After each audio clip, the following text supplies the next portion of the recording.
இப்போ ரீசெண்ட் டைம்ஸில் நாங்கள் கண்டுபிடிச்சது, இதுக்கு வந்து ஒரு கோவிலில் ஒரு பரிகாரம் இருக்குது. ப்ளஸ் ஒரு சில மூலிகைகள் இருக்குது. அந்த மூலிகையை நம்ம வந்து யூஸ் பண்ணும்போது கட்டாயம் அந்த கோர்ட்டு கேஸ்லேருந்து இவங்களால வெளியில் வந்துட முடியும். கடைசி நேரத்தில் கூட சில தீர்ப்புகள் வந்து அவங்களுக்கு கிடைக்காம இருக்கும். ஸோ அந்த மாதிரி விஷயத்தில் அவங்க உறவினர்கள் வந்து ரொம்ப கஷ்டப்பட்டுட்டு இருப்பாங்க இல்லையா?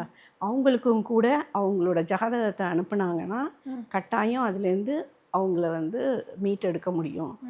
அது வந்து ஜட்ஜ் கொடுக்கறது வேற. நான் ஜட்ஜ் கிடையாது. பட் வந்து கடவுளோட தீர்ப்புன்னு ஒன்று இருக்கு இல்லையா? ஸோ அந்த கடவுள் மூலயமா உங்களுக்கு கண்டிப்பாக ஒரு நல்ல தீர்ப்பாக அமையறதுக்கு சில பரிகாரங்களும் சில மூலிகைகளும் இருக்குது. அதை நீங்கள் வந்து யூஸ் பண்ணும்போதும் அந்த பரிகாரங்களை நீங்கள் வந்து செஞ்சுக்கும் போதும் உங்களுக்கு கட்டாயம் அந்த கோர்ட்டு கேஸ்லேருந்து உங்களால் வெளியில் வர முடியும். பிரச்சனைகள் எல்லாருக்குமே தான் இருக்குது. ஆனால் ஒரு சிலர் வந்து கோபத்தில் நிறையா பேசிட்டு டைவர்ஸ் வரலும் போயிடுறாங்க. சிலர் வந்து உறவுகளை இழந்துடுறாங்க. ஸோ அந்த மாதிரி இருக்கும்போது பேசி தீர்த்துக்கலாம். அந்த கணவன் மனைவி பிரச்சனை அப்படின்னும்போது அப்படி தீர்க்க முடியாமல் இருந்துச்சு, ரொம்ப நாள் கோர்ட்டில் கேஸ் இருந்துக்கிட்டே இருக்குது, அவங்களுக்கு அதுக்கு ஒரு தீர்ப்பே கிடைக்காம அவங்களோட லைஃப் டைமும் போயிட்டே இருக்குது, வாழ்க்கையும் போயிட்டுருக்கு.